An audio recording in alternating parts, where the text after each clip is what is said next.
অতিরিক্ত সময়ের গোলে সুইসদের হারিয়ে সেমিফাইনালে আর্জেন্টিনা। সুইজারল্যান্ডের বিপক্ষে রুদ্ধশ্বাস ম্যাচে 3-1 গোলের জয়ে শেষ চারে আকাশি সাদারা। সেমিতে প্রতিপক্ষ শক্তিশালী ইংল্যান্ড। নরওয়ে রূপকথা রীতি টেনে বেলিংহামের জোড়া গোলে সেমিফাইনালে ইংল্যান্ড। বিশ্বকাপের শেষ আটে নরওয়েকে 2-1 গোলে হারিয়েছে ইংলিশরা।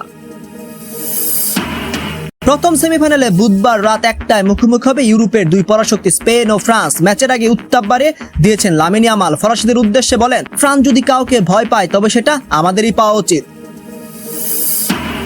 ট্রাম্পের কারণে বিশ্বকাপ থেকে বাদ পড়েছে যুক্তরাষ্ট্র বললেন সাবেক অধিনায়ক মেগান রেপিনো। জার্মানির দায়িত্ব নিয়ে কোচিংয়ে ফিরেছেন ইয়র্গেন ক্লপ। বিশ্বকাপে আয় বাড়াতে ফাইনাল ভেন্যুর মাঠের ঘাস বিক্রির সিদ্ধান্ত নিল ফিফা। এবং শেষ ওয়ানডেতে জিম্বাবুয়েকে 7 উইকেট হারিয়ে হোয়াইট ওয়াশ হারালো মেহেদী হাসান মিরাজের দল। জিম্বাবুয়েকে 199 রানে অল আউট করে 7 উইকেট হাতে রেখে জয় তুলে নেয় বাংলাদেশ। সেঞ্চুরির খুব কাছে গিয়েও আক্ষেপ নিয়ে মাঠ ছাড়েন তানজিদ তামিম। বিশ্বকাপ ফুটবল শুরুতেই রুদ্ধশ্বাস জয়ে সেমিফাইনালে আর্জেন্টিনা। অতিরিক্ত সময়ের গোলে 10 জনের সুইজারল্যান্ডকে 3-1 ব্যবধানে হারিয়েছে আলবিসেলেস্তেরা।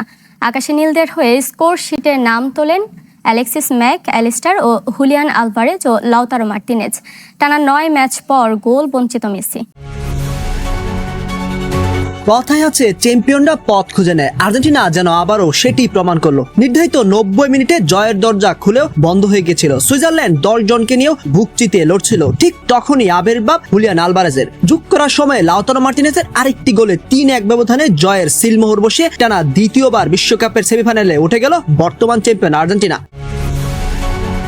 কানসাস সিটি স্টেডিয়ামে ম্যাচের শুরুতে আক্রমণে ধার দেখায় আর্জেন্টিনায়। 10 মিনিটে লিওনেল মেসির নেওয়া কর্নার থেকে দারুণ এক হেডে গোল করেন অ্যালেক্সিস ম্যাক অ্যালিস্টার। বিশ্বকাপ এটি ছিল মেসির রেকর্ড 10ম অ্যাসিস্ট। দ্বিতীয়ার্ধে চিত্র পাল্টে যায়। আক্রমণাত্মক ফুটবল খেলতে শুরু করে সুইজারল্যান্ড। 66 মিনিটে রিকার্ডো রদ্রিগেসের সঙ্গে দারুণ বোঝাপড়ার পর বাঁ প্রান্ত থেকে ভেতরে ঢুকে ডান পায়ের নিখুঁত শটে সমতা ফেরান দান এন্দুয়ে। তবে ম্যাচের সবচেয়ে আলোচিত মুহূর্ত আসে কয়েক মিনিট পরেই। প্রথম লিয়ার্দো পারেদেসকে হলুদ কার্ড দেখান রেফারি জোয়াও পিনোইরো, কিন্তু ভিএআর এর পর্যালোচনায় সিদ্ধান্ত বদলে যায়। পারেদেসের কার্ড বাতিল করে অভিনয়ের দায়ে দ্বিতীয় হলুদ দেখানো হয় ব্রিল এমবোলোকে। মুহূর্তেই 10 জনের দলে পরিণত হয় সুইজারল্যান্ড। একজন বেশি নিয়ে খেলেও নির্ধারিত সময় আর গোলের দেখা পায়নি আর্জেন্টিনা। কিন্তু চ্যাম্পিয়নদের অপেক্ষা ছিল অন্য এক নায়কের। 110 মিনিটে বদলি হিসেবে মাঠে নামেন মানুয়েল লোপেস। 2 মিনিট পর তার বাড়ানো বল বক্সের বাঁ প্রান্ত পেয়ে অসাধারণ এক বাঁকানো শটে কোবেলকে পরাস্ত করেন আলভারেজ। বিশ্বকাপে এবার নিজের প্রথম গোলটি করেন সবচেয়ে গুরুত্বপূর্ণ মুহূর্তে। সুইজারল্যান্ড এরপর মরিয়া হয়ে সমতা ফেরার চেষ্টা চালায়, কিন্তু অতিরিক্ত সময়ের যোগ করা প্রথম মিনিটে তাদের সব আশা শেষ করে দেয় আর্জেন্টিনা। গ্রানিট শেষ বাঁশি বাজতে উল্লাসে মেতে ওঠেন মেসি ও তার সতীর্থরা। বুধবার ফাইনালে ওঠার লড়াই ইংল্যান্ডের মুখোমুখি হবে তারা। স্বাক্ষর পাল, খেলার খবর। এদিকে সেমিফাইনালে ইংল্যান্ড অতিরিক্ত সময়ের গোলে নরওয়েকে 2-1 ব্যবধানে হারিয়ে চতুর্থবারের মতো শেষ চারে 3 লায়ন্স। যদিও শুরুতে এগিয়ে গিয়েছিল নরওয়ে, তবে নির্ধারিত আর অতিরিক্ত সময়ে জুড বেলিংহ্যামের জোড়া গোলে জয় নিশ্চিত হয় ইংলিশদের। শেষ চারে আর্জেন্টিনা অথবা সুইজারল্যান্ডের বিপক্ষে লড়বে হ্যারি কেইনের দল। নকআউটের মঞ্চে বড় খেলোয়াড়রা নিজেদের আলাদা করে চেনান। জুড বেলিংহ্যামও সেটিই করলেন। প্রথমার্ধের শেষ মুহূর্তে ইংল্যান্ডকে ম্যাচে ফেরানোর পর অতিরিক্ত সময়ে এনে দিলেন জয়সূচক গোল।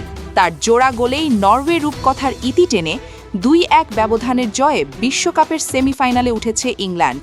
সর্বশেষ তারা শেষ চারে খেলেছিল 2018 বিশ্বকাপে।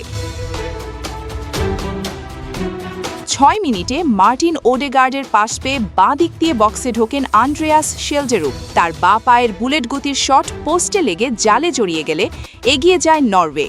44 মিনিটে ব্যবধান দ্বিগুণ করতে পারত তারা, কিন্তু আলেকজান্ডার সরলোথ ফাঁকায় থাকা আর্লিং হালান্ডকে পাস না দিয়ে কেন নিজে শট নিতে গেলেন সেটা তিনিই বলতে পারবেন। তবে বিরতির আগেই সমতায় ফেরে ইংল্যান্ড। প্রথমার্ধের যোগ করার সময়ের দ্বিতীয় মিনিটে অ্যান্থনি গর্ডনের পাস ধরে বক্সে ঢুকে বাঁ পায়ের শটে ওরিয়ান নাইল্যান্ডকে পরাস্ত করেন জুড বেলিংহ্যাম। শেষ দিকে বুকায়ো সাকার ক্রস থেকে ইংল্যান্ডও জয়ের সুযোগ পেয়েছিল, কিন্তু ফ্রেডরিক আউরেসনেসের ক্লিয়ারেন্সে রক্ষা পায় নরওয়ে। ফলে 1-1 সমতায় শেষ হয় নির্ধারিত 90 মিনিট। অতিরিক্ত সময়ের শুরুতেই আসে ম্যাচের ভাগ্য নির্ধারণ করা মুহূর্ত। 93 মিনিটে মর্গান রজার্সের দূরপাল্লার শট নাইল্যান্ড ঠিকমতো ধরে রাখতে পারেননি। ফিরতি বল পেয়ে সহজেই জালে ঠেলে দেন বেলিংহ্যাম। বিশ্বকাপে এবারের আসরে এটি তার ষষ্ঠ গোল। 23 বছর 12 দিন বয়সে টানা 2 বিশ্বকাপ নকআউট ম্যাচে জোড়া গোল করা দ্বিতীয় সর্বকনিষ্ঠ ফুটবলার তিনি। তার চেয়ে কম বয়সে এই কীর্তি গড়েছিলেন পেলে। 1958 বিশ্বকাপে 17 বছর 249 দিন বয়সে টানা 2 নকআউট ম্যাচে একাধিক গোল করেছিলেন ব্রাজিল কিংবদন্তি। এরপর সমতা ফেরাতে মরিয়া হয়ে আক্রমণ চালায় নরওয়ে, কিন্তু কাজে লাগাতে পারেনি। 28 বছর পর বিশ্বকাপে ফিরে ভাইকিং রূপকথা শেষ হল কোয়ার্টার ফাইনালে। তানজিলা নুসরাত, খেলার খবর। কার হাতে উঠবে 2026 বিশ্বকাপের শিরোপা? বেলজিয়ামের গোলরক্ষক থিবো কর্তোয়ার ফেভারিট স্পেন ও ফ্রান্স। কর্তোয়ার মতে এই দুই দলের সেমিতে যারা জিতবে তারাই হবে চ্যাম্পিয়ন। তবে এমন কথা মানতে নারাজ আর্জেন্টিনার ডিফেন্ডার ক্রিস্টিয়ান রোমেরো। মাঠে নিজেদের প্রমাণ করেই লিখতে চান ইতিহাস। 2026 বিশ্বকাপের শিরোপা জিতবে ফ্রান্স অথবা স্পেন। হাই ভোল্টেজ সেমিফাইনালে মুখোমুখি হবে এই দুই দল। তবে তাদের মধ্যে যারা জিতবে তারাই ফাইনালে শেষ হাসি হাসবে, এমনটাই মনে করছেন স্পেনের বিপক্ষে হেরে শেষ 8 থেকে বিদায় নেয়া বেলজিয়াম গোলরক্ষক থিবো কর্তোয়া। শেষ 8-এর লড়াই শেষে ফ্রান্সের শক্তিমত্তা নিয়ে প্রশ্ন করা হয় কর্তোয়াকে। সেখানেই তিনি জানিয়ে দেন তার প্রেডিকশন। ফ্রান্স বিশ্বকাপ জেতার মতো দল, তাদের প্রত্যেকটা পজিশনে দারুণ ফুটবলার রয়েছে।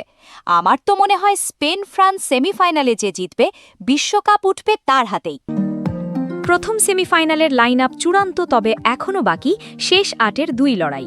সেখানেও রয়েছে আসরের 2 ফেভারিট ইংল্যান্ড ও আর্জেন্টিনা, সঙ্গে আসরের চমক দেখানো আর্লিং হ্যালান্ডের নরওয়ে। ব্যাক টু ব্যাক শিরোপার স্বপ্ন বুনছে আলবি সেলেস্তেরা। কানসাসে আর্জেন্টাইন ডিফেন্ডার ক্রিস্টিয়ান রোমেরোর সামনে রাখা হয় কর্তোয়ার ভবিষ্যৎবাণী। এসব কান দিতেই চান না তিনি। এসব নিয়ে ভাবার সময় নেই, আমরা সুইজারল্যান্ড ম্যাচ নিয়েই ভাবছি। ম্যাচটি কঠিন হবে, কোনো খেলোয়াড় কি ভাবছে সেদিকে আমরা কান দেই না। আমাদের সবটুকু মনোযোগ পরবর্তী ম্যাচে। মিশরের বিপক্ষে 11 মিনিটের ম্যাজিকে বিশ্বকাপে ইতিহাস গড়ে সেমিতে পা রেখেছে আর্জেন্টিনা। সেখানে কামব্যাকের গল্পটা শুরু হয় রোমেরোর হেড থেকেই। সেটা নিয়েও কথা বলেছেন রোমেরো। এক মুহূর্তের সিদ্ধান্তে উপরে চলে গিয়েছিলাম, যদিও কোচের কোনো বার্তা ছিল না। যখন আপনি পিছিয়ে থাকবেন তখন আর কোনো উপায়ও থাকে না। হয়তো কোচ আগে খেয়াল করলে আমাকে মেরেই ফেলতেন। কর্তোয়ার ভবিষ্যৎবাণীকে মিথ্যা প্রমাণ করতে আপাতত স্কালোনির শিষ্যদের পার হতে হবে শেষ 8-এর সুইজারল্যান্ড বাধা। রোববার সকালে কোয়ার্টার ফাইনালে মাঠে নামবে মেসি ডিপোলরা। আলিশা জান্নাত, খেলার খবর।